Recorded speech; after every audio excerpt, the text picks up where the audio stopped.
علی علی حیدر، علی علی حیدر، علی علی حیدر۔ اس کام کی عظمت، اس کے حجم کی وسعت، اس کا وسیع ڈائمنشن اور مختلف اس کے حصے آپ نے مشاہدہ فرمائے ہیں، اور بعض زیر تعمیر ہیں، بعض بن چکے ہیں، بعض انشاءاللہ عنقریب بننے میں ایک دو کی طرف اشارہ کروں گا۔ 7 سال کے اندر اتنی کارکردگی نے لوگوں کو غلط فہمی میں یہ ڈال دیا ہے، کثرت نے انہیں اس غلط فہمی میں ڈال دیا ہے کہ وسائل کی کثرت ہے یہاں پر۔ شاید ہی کوئی مومن ہو جو نہ ہو جس کے ذہن میں یہ نقطہ، سب یہ نتیجہ لیتے ہیں کہ وسائل بھرپور ہیں، وسائل کثرت ہے، کثرت مال ہے یہاں۔ یہ غلط فہمی میں اپنی حد تک طالب علم کی حیثیت سے عرض کرتا ہوں، اور بعض اوقات ہوتا بھی ہے میں عرض کرتا رہتا ہوں، لیکن اس عرض کا فرق کوئی نہیں پڑتا، جس نے جو ذہن بنا لیا ہے اسی پر قائم رہتا ہے۔ اس لیے مجھے اس طرح سے زیادہ امید بھی نہیں ہے کہ غلط فہمی ازالہ ہو پائے گی، لیکن اپنا فریضہ ادا کرنا لازمی ہے۔ عزیزان، کثرت عمل، عظمت نتیجہ، وسعت عمارت اور اس کے اندر جو فعالیت ہے، یہ سب یہ نتیجہ نہیں دیتے کہ یہاں پر وسائل کی بہت کثرت ہے۔ وسائل کی کثرت نے یہ سب کچھ نہیں کیا، بلکہ الٹ ہے، وسائل کی قلت ہے۔ میں نہیں کہتا شدید قلت ہے، لیکن قلت ہے۔ میں ابھی عرض بھی کروں گا وسائل کی قلت کو کس طرح سے پورا کیا ہے ہم نے کسی حد تک، اور کس طرح انشاءاللہ کریں گے، چونکہ سب سے مربوط ہے وسائل کی قلت کو ختم کرنا۔ بعض دوستان جو یہاں پر مصروف ہیں، کارکنان ہمارے، تعمیراتی کام کرنے والے، جامعہ کے اندر ایک بڑا ایسا سٹاف ہیں، خدمات انجام دے رہے ہیں، اساتید ہیں، کارکنان ہیں، طلاب ہیں، مختلف طبقات جو یہاں آپ کی خدمت میں ہیں، ان سے بھی بعض اوقات میں نے یہ عرض کیا ہے، جب بھی کوئی کام کرنے کا وقت آتا ہے سوچتے ہیں تو ہمیشہ وسائل کو دیکھتے ہیں، اور وسائل کی قلت کی وجہ سے وہ مقصد کو چھوٹا کر دیتے ہیں، یہ چھوڑ دیتے ہیں۔ بس اس وقت تو ہمارے پاس وسائل نہیں ہیں، پیسے نہیں ہیں، جب پیسے نہیں ہیں تو پھر کیسے کر سکتے ہیں، یا چھوڑ دیتے ہیں، ترک کر دیتے ہیں منصوبہ، سوچنا ہی چھوڑ دیتے ہیں، یا اس کو چھوٹا کر دیتے ہیں۔ میں نے بارہا ان سے یہ عرض کیا ہے کہ یہ غلط ہے یہ کام کرنا، کہ وسائل کی قلت سے مقاصد کو قلیل مت کرو، اہداف کو چھوٹا نہ کرو۔ اگر آپ کے پاس پیسے نہیں ہیں تو قمیض چھوٹی مت کرو، شلوار چھوٹی مت کرو۔ آپ نے اگر اپنا روزمرہ کا لباس بنانا ہے، عید کا لباس بنانا ہے، اور آپ کا قد ہے 6 فٹ، آپ نے کپڑا اتنا لینا ہے، لیکن پیسے آپ کے پاس اتنے ہیں جس سے ایک چھوٹے بچے کا سوٹ بنتا ہے، پیسے اتنے ہیں، خوب آپ کس کے مطابق لباس بناؤ گے؟ قد کے مطابق بناؤ گے یا پیسے کے مطابق لباس بناؤ گے؟ پیسے تو آپ کے اتنے ہیں جس سے 2 سال کے بچے کا سوٹ بنتا ہے، لیکن آپ کو چاہیے زیادہ، آپ 6-7 میٹر کپڑا چاہیے آپ کو، اور پیسے آپ کے پاس ہیں 1 میٹر کپڑے کے۔ 1 میٹر کپڑے سے لباس بڑے آدمی کا نہیں بنتا۔ یہاں پر انسان کپڑا چھوٹا نہیں کرتا، لباس چھوٹا نہیں کرتا کہ تاکہ تن ننگا رہ جائے، بلکہ یہاں پر کوشش کرتا ہے وسائل پیدا کرنے کے لیے، وسائل کی وصول کی کوشش کرتا ہے، ہر طرف جاتا ہے، محنت کرتا ہے، مشقت کرتا ہے، چونکہ اسے معلوم ہے کہ مجھے اتنا لباس چاہیے، اور اس کے لیے وسائل کے لیے تگ و دو کرتا ہے، چونکہ منصوبہ چھوٹا نہیں ہو سکتا۔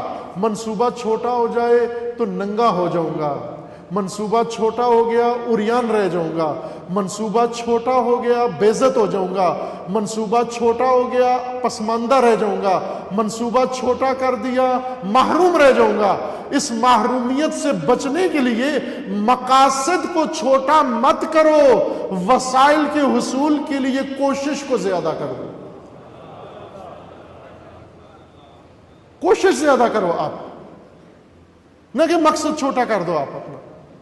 وسائل کی قلت ہے، اگر میں شدید کہوں تو مبالغہ نہیں کیا میں نے، وسائل کی قلت کے باوجود کوئی منصوبہ چھوٹا نہیں ہوا۔ یہ مسجد چھوٹی نہیں بنائی. کیوں نہیں بنائی؟ میں نے نہیں، میری منہ سے غلطی سے نکل گیا ہے. ان مومنین نے کہ جن کا ایک ادنا خدمت گزار، ایک حقیر سا طالب علم، کام علم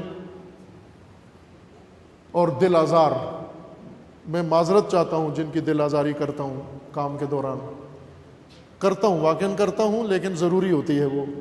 وہ یہ نہ کہیں کہ آج کی معذرت باعث بنی ہے کہ آئندہ نہیں کریں. جب ذمہ داری دیتے ہیں تو ان سے ذمہ داری لیتے ہیں، ادا کرواتے ہیں کہ اپنی پوری کرو، ذمہ داری پوری کرو، ورنہ جواب دو اس کا. وہ دل آزاری سے یہ مراد ہوتی ہے کہ کام کا پوچھتے ہیں کہ کام کیا یا نہیں کیا، اور کیوں لیٹ کیا، کیوں توڑا کیا، کیوں ماٹھا کام کیا آپ نے، صحیح کام کیوں نہیں کیا. یہ دل آزاری سے یہ مراد ہے، اور نعوذ باللہ دوسری پہلو کی نہیں ہے. میرا اس میں اتنا ہی دخل ہوتا ہے اس کام کے اندر، ورنہ یہ ساری ہمت ان مومنین کی ہے جن کو اللہ تعالیٰ نے یہ توفیق عطا فرمائی ہے. اور بارہا میں اس بات کی وضاحت کر چکا ہوں کہ یہ فخر ہے، ساری قوم آپ کا سر فخر سے بلند رہنا چاہیے کہ یہ سب کام آپ کے پاکستان کے مومنین نے انجام دیا ہے، جس میں 1 روپیہ بھی باہر سے شامل نہیں ہے. ہو سکتی تھی مسجد چھوٹی، وسائل کی مقدار میں ہو سکتی تھی مسجد کی اتنی مسجد بنے جتنے وسائل ہیں، اور وہ چند مرلے ہی ہوتی اگر وسائل دیکھ کر مسجد بناتے.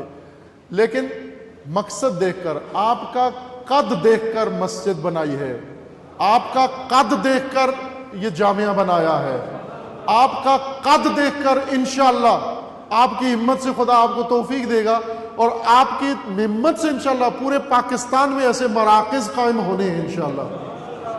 یہ آپ کا قد دیکھا ہے، لیکن آپ کا قد میں نے آپ کی گنتی کر کے، افراد گن کے نہیں دیکھا، بلکہ آپ کی نسلوں میں، آپ کے نطفوں میں آنے والی نسلوں کو دیکھ کر تشیع کا قد دیکھا ہے. اور اس قد کے لیے یہ اندازہ لگایا ہے کہ وسائل بے شک قلیل ہو جائے، یہ امت عظیم ہے.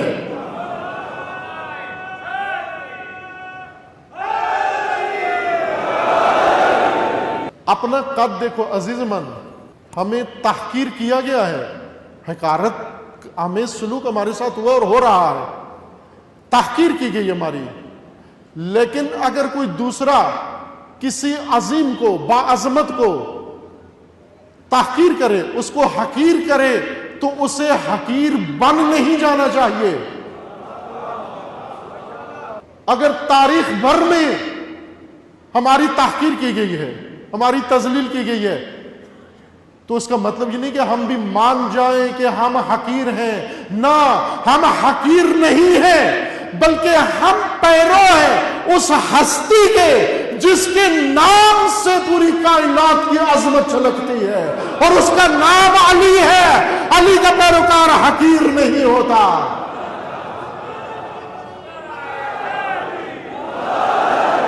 باعظمت ہے یہ ملت، ملت پاکستان باعظمت ہے. حکمرانوں نے اس کو تحقیر کیا ہے، بیچا ہے، سستا بیچا ہے، ارزان بیچا ہے. علی علی حیدر، علی علی حیدر، علی علی حیدر، شاہ مردہ شیر یزداں قوت پروردگار، شاہ مردہ شیر یزداں قوت پروردگار، شاہ مردہ شیر یزداں قوت پروردگار.